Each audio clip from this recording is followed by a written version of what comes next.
Mayor, uh, everybody in Houston, which is where I'm from, Harris County, when I posted this sent notes, they all said they gave you money. I'll believe it because some of them I know how cheap they are. But a big issue here has been compliance with the goals of Vision Zero. And I was asked to ask you about your vision for transportation secretary being more than just building traditional roads and highways that in places like Michigan and Detroit, the chairwoman here from that county, so many of our cities and counties were disrupted.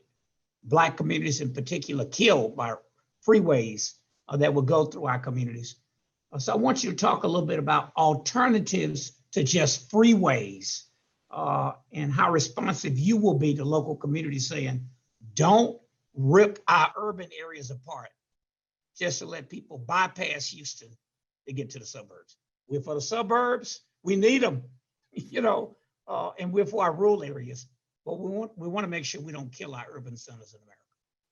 Yeah, I think this is such an important point. Misguided transportation policy has had a track record in our country of dividing neighborhoods, cutting them up and even wrecking them altogether.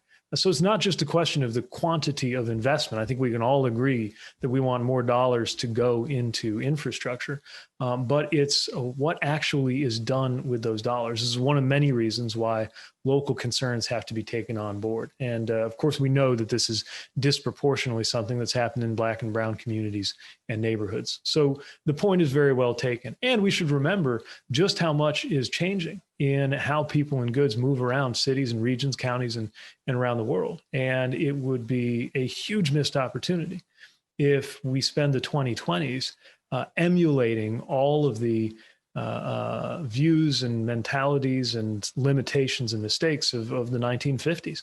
There are some things from the 1950s, like the willingness to invest in transportation infrastructure that we do well to revive. But there are other things from that mentality in that period that we've learned better. We've learned about the importance of the vitality of the urban core. We learned about the importance of making sure that planning decisions and infrastructure decisions don't just revolve around the car, but revolve around the human being.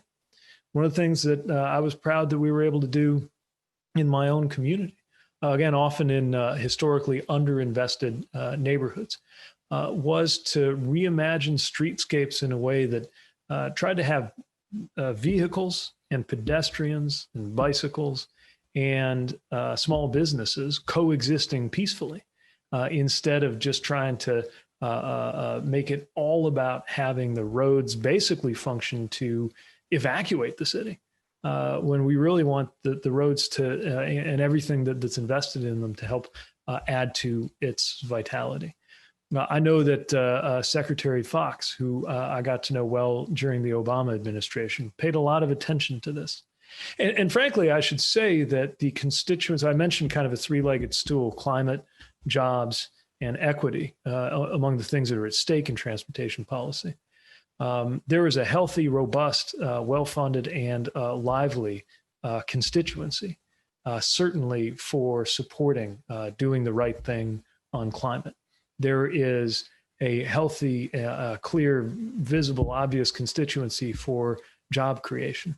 Need to make sure there is just as much, just as loud and just as well received a push on the equity dimension of what's at stake, so it doesn't take some sort of back burner or back seat. Because I do think with the possibilities for what could be coming in terms of resources for infrastructure comes a risk based on what we've learned in the past. If those resources are applied in the wrong way, or applied in a way that fails to take on board the concerns and the considerations of those who are going to be impacted by it for generations.